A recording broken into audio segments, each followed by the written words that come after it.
So let's discuss about the acetazolamide कि acetazolamide काम कैसे करता है आपके बॉडी के अंदर जब आप एक डायूरेटिक है एसिटाजोलामाइड के नाम से, right? How it functions exactly, what is the mechanism of action?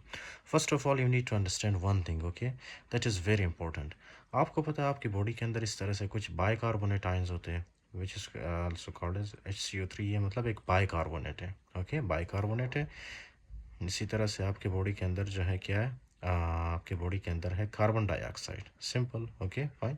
Carbon dioxide और बाइकार्बोनेट आयन। आप इतना समझ लें कि ये जो कार्बन डाइऑक्साइड है, राइट, ये कार्बन डाइऑक्साइड और बाइकार्बोनेट आयन दोनों एक ही कॉन्सेंट्रेशन में होना चाहिए। अगर ये ज़्यादा हो गया या ये कम हो गया तो कॉम्प्लिकेशंस आ सकती है। अगर ये कम हुआ या ये ज़्यादा हुआ तो कॉम्प्लिकेशंस आएगी, राइट? तो ये दोनों क्या है, एक इक्वल अमाउंट में, मतलब एक नॉर्मल रेंज में होना चाहिए दोनों को, राइट? So that's it. अच्छा, ये आपने याद रखना है। ये एट द एंड में आपको बताता हूँ कि ये कैसे अफेक्ट करता है हमारे बॉडी को। लिसन नाउ, आपको पता है ये जो हमारे पास एसिटाजोलामाइड ड्रग है वो क्या करता है, वो एक एंजाइम होता है हमारे बॉडी के अंदर जिसको हम कहते हैं कार्बोनिक एनहाइड्रेस, उसको इनहिबिट करता है। Now listen very carefully. आपके बॉडी के अंदर, स्पेशली आपके आइस के अंदर, राइट, एक एंजाइम है जिसको हम कहते हैं कार्बोनिक एनहाइड्रेस। आपको पता है ये कार्बोनिक एनहाइड्रेस आइस के अंदर क्या करता है, कभी कभी ये जो है आइस के अंदर कभी कभी वाटर एक्यूमुलेशन को ज़्यादा करता है, ओके, या फ्लूइड सिक्रीशन को जब ये ज़्यादा करता है तो क्या होता है, ये आपके आइस के अंदर जो है फ्लूइड की एक्यूमुलेशन ज़्यादा होती है, बहुत ज़्यादा फ्लूइड होता है इसमें, बहुत ज़्यादा, ओके। और आपको पता तो है कि ये आपके आइस के अंदर कौन सा नर्व जा रहा होता है इस तरह से, ये एक नर्व है जिसको हम कहते हैं optic nerve, okay, optic nerve, right. अगर आइस के अंदर जो है फ्लूइड एक्यूमुलेशन ज़्यादा हुई तो वो फ्लूइड क्या करेगा, ये जो ऑप्टिक नर्व है इसको कंप्रेस करेगा, जिसकी वजह से आपका ऑप्टिक नर्व डैमेज हो सकता है और आपको जो है विजन लॉस हो सकता है, फाइन। तो हम क्या करते हैं, कार्बोनिक एनहाइड्रेस को हम किसी तरह से इनहिबिट करते हैं। जब कार्बोनिक एनहाइड्रेस इनहिबिट होगा तो मज़ीद फ्लूइड सिक्रीशन नहीं होगी, फ्लूइड फॉर्मेशन नहीं होगी आइस के अंदर, राइट, जिसकी वजह से ऑप्टिक नर्व डैमेज नहीं होगा, सिंपल। तो हम इसी कार्बोनिक एनहाइड्रेस को इनहिबिट करने के लिए कौन सा ड्रग देते हैं, हमारे पास एक ड्रग है जिसको हम कहते हैं एसिटाजोलामाइड, ओके, एसिटाजोलामाइड, सिंपल। फिर ये एसिटाजोलामाइड जाके कार्बोनिक एनहाइड्रेस को इनहिबिट करेगा, जिसकी वजह से फ्लूइड सिक्रीशन या एक्यूमुलेशन नहीं होगी इसके अंदर। और that is the treatment for increase intraocular pressure, okay. जब आइस के अंदर फ्लूइड एक्यूमुलेशन ज़्यादा होती है तो उस कंडीशन को हम क्या कहते हैं, इंट्राऑक्यूलर प्रेशर इंक्रीज होना, ओके, राइट। इसी तरह से आपके पास है ब्रेन। ब्रेन के अंदर भी इसी तरह से एक एंजाइम है जिसको हमने क्या नाम दिया है, कार्बोनिक एनहाइड्रेस। अब ये जो कार्बोनिक एनहाइड्रेस है ये पता है आपको क्या करता है, these will help in the production of the cerebrospinal fluid, right, cerebrospinal fluid या CSF। अच्छा जी, ये जब CSF ज़्यादा होता है तो आपको पता है क्या होता है, उससे आपका इंट्राक्रेनियल प्रेशर बढ़ जाता है, intracranial pressure, which is not a good thing, right.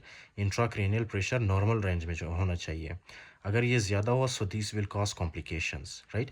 अच्छा, ये इंट्राक्रेनियल प्रेशर किस वजह से बढ़ता है, जब आपका कार्बोनिक एनहाइड्रेस ओवर फंक्शन करता है, राइट।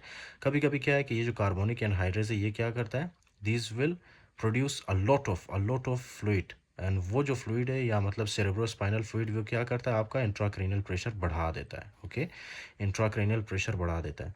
अब क्या करना है, हमने इसी कार्बोनिक एनहाइड्रेस को, जैसे यहाँ पे हमने इसको इनहिबिट किया था यहाँ पे भी हमने इसको इनहिबिट करना है। तो हम क्या देते हैं, एक ड्रग है जिसको कहते हैं अगेन एसिटाजोलामाइड, राइट। एसिटाजोलामाइड क्या करेगा, एसिटाजोलामाइड ये जो कार्बोनिक एनहाइड्रेस है, राइट, ये इसको इनहिबिट करेगा। जब ये इनहिबिट होगा तो क्या उसके बाद CSF बन पाएगा, नहीं बनेगा। जब CSF ही नहीं होगा तो क्या इंट्राक्रेनियल प्रेशर बढ़ेगा, नहीं बढ़ेगा, राइट। तो this is the mechanism of action of the acetazolamide. जब आपकी बॉडी के अंदर इंट्राक्रेनियल प्रेशर ज़्यादा हो या इंट्राओक्यूलर प्रेशर तो हम क्या देते हैं, एसिटाजोलामाइड, सिंपल, ओके। अब क्या है, कभी कभी ये जो एसिटाजोलामाइड है यही, let me explain the normal mechanism, okay. आपके बॉडी के अंदर नॉर्मली क्या होता है, for example this is your nephron, simple, okay, this is your nephron. आपको पता है नेफ्रॉन से क्या रिलीज होता है, नेफ्रॉन से रिलीज होता है आपके बाइकार्बोनेट, ओके, बाइकार्बोनेट, सिंपल। अब ये जो बाइकार्बोनेट है ये क्या करता है, यहाँ से हमारे पास नेफ्रॉन से, राइट, प्रॉक्सिमल कॉन्वोलेटेड ट्यूब्यूल से यहाँ से क्या आता है हमारे पास, there is a compound, sorry, there is a proton, okay, proton कहते हैं इसको, या हाइड्रोजन आयन आता है यहाँ से, सिंपल, ओके। अब ये जो हाइड्रोजन आयन है ये क्या करता है, ये दोनों एक दूसरे के साथ मिल जाते हैं, दे विल पेयर, ओके। ये एक दूसरे के साथ मिल जाते हैं, एक दूसरे के साथ मिलने के बाद ये लोग क्या बनाते हैं हमारे पास, they will form H2CO3, right. पहले क्या था HCO3 ना, तो हमने एक हाइड्रोजन आयन इजाफा कर दिया इसमें, तो अब ये क्या बनेगा H2CO3, सिंपल। Okay fine. अब यहाँ पे जो है क्या होगा कि ये जो H2CO3 है, this they will dissociate, right. ये जो H2CO3 है ये ब्रेक डाउन होगा इनका। एक तो इससे बनेगा वाटर, ओके, और दूसरा इससे क्या बनता है, दूसरा इससे बनता है कार्बन डाइऑक्साइड, सिंपल। ओके अच्छा जी, इसको डिसएसोसिएट किसने किया है, यहाँ पे एक एंजाइम होता है जो कि नाराज़ है। ओके मैं इसका मुंह उस तरफ बना रहा हूँ। ये एक एंजाइम है जिसको हमने नाम दिया है कार्बोनिक एनहाइड्रेस, राइट। आपको पता चला है कि ये कार्बोनिक एनहाइड्रेस यहाँ पे भी होता है, यहाँ पे भी होता है और यहाँ पे भी होता है। फाइन, ये कार्बोनिक एनहाइड्रेस।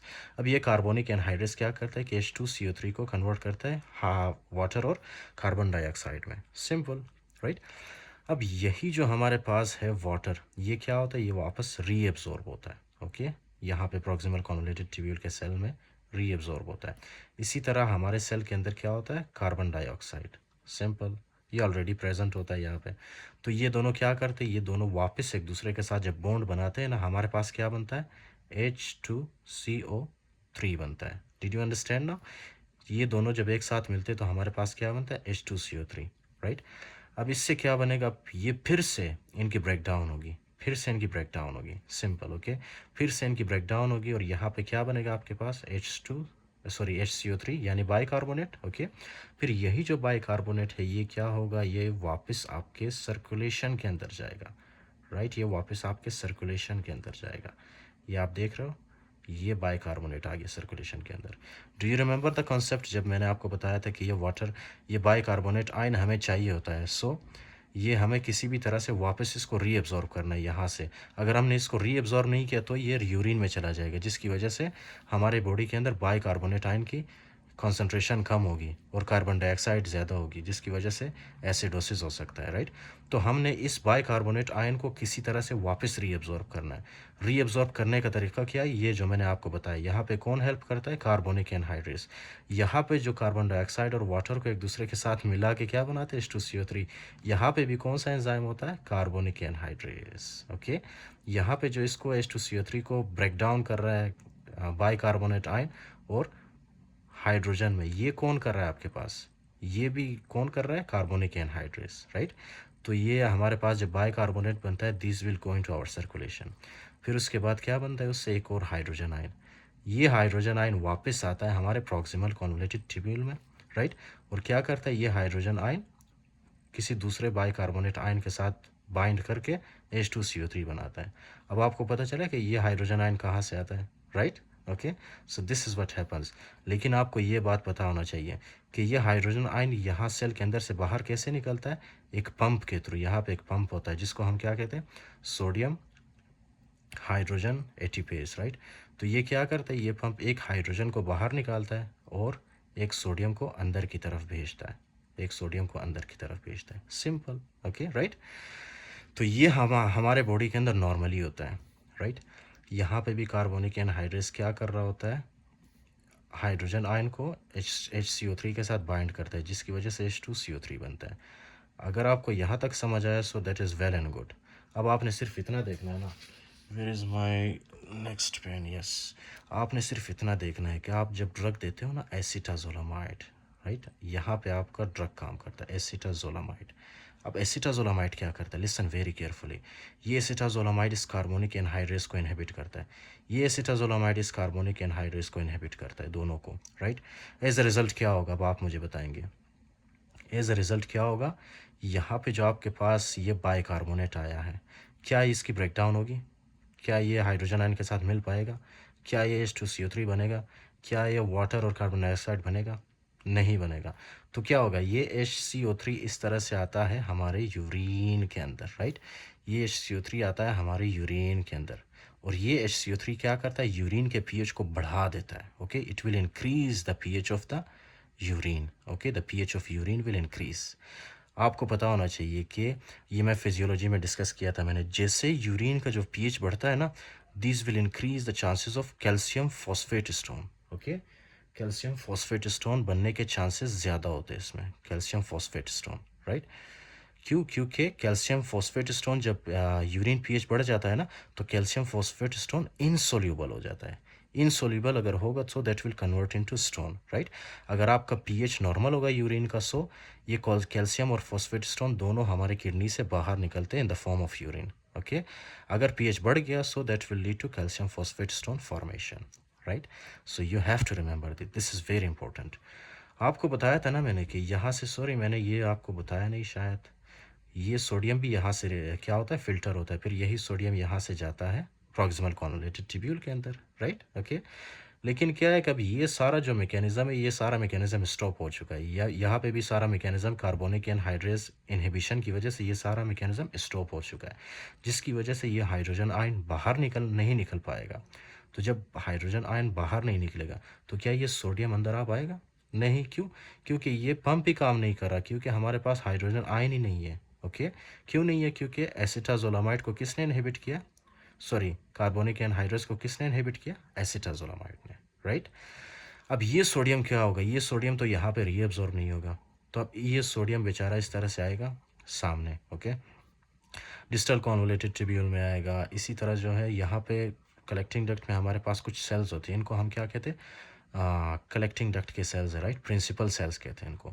आपको पता है प्रिंसिपल सेल्स क्या करते हैं? प्रिंसिपल सेल्स, ये जो सोडियम आया है यहाँ पे, राइट, इस सोडियम को क्या करता है? ये इस तरह से रीएब्जॉर्ब करता है, रीएब्जॉर्ब करके ये सेल के अंदर ले आता है। ये सेल है आपका, फिर सेल से ये इसको भेज देता है सर्कुलेशन के अंदर। Simple, okay, simple.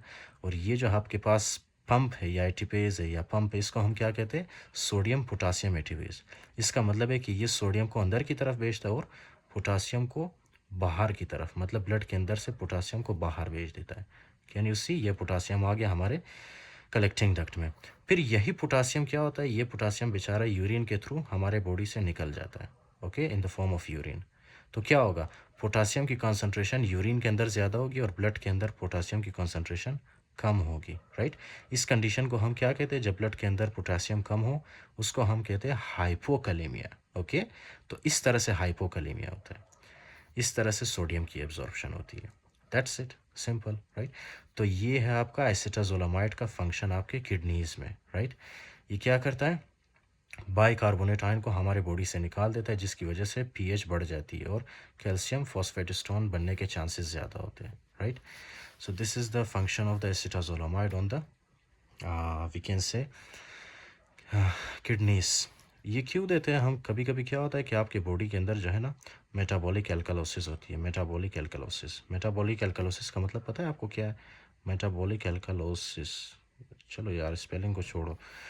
Metabolic alkalosis का ये मतलब है, ओके, कि इसके अंदर आपके ब्लड के अंदर बाइकार्बोनेट आयन की कंसंट्रेशन ज़्यादा होती है। आपको बताया था मैंने कि ये जो आपके पास बाइकार्बोनेट आयन है ना, ये नॉर्मल रेंज में होना चाहिए, ओके। अगर ये एब नॉर्मल हुआ तो हमारे बॉडी में कॉम्प्लिकेशंस आ सकती है। तो क्या है, कभी कभी वाकई में ये जो बाइकार्बोनेट आयन है ना, ये किसी पैथोलॉजिकल रीज़न की वजह से इनकी कॉन्सेंट्रेशन ज़्यादा होती है, फाइन। इसकी जब कॉन्सेंट्रेशन ज़्यादा होगी तो मेटाबॉलिक अल्कलोसिस होगा। तो अब हमने क्या करना है? अब हमने इसको अपने बॉडी से बाहर निकालना है, इसको नॉर्मल रेंज में लाना है, ओके, इसको जो है औकात में लाना है, फाइन। तो इसको औकात में लाने के लिए क्या करेंगे? इसकी पावर कम करेंगे, इसको जो है जितना हमें चाहिए होता है उतना हम रख लेते हैं, बाकी जितना एक्स्ट्रा होता है उसको हम अपने बॉडी से बाहर निकालते हैं यूरिन के थ्रू। That's it.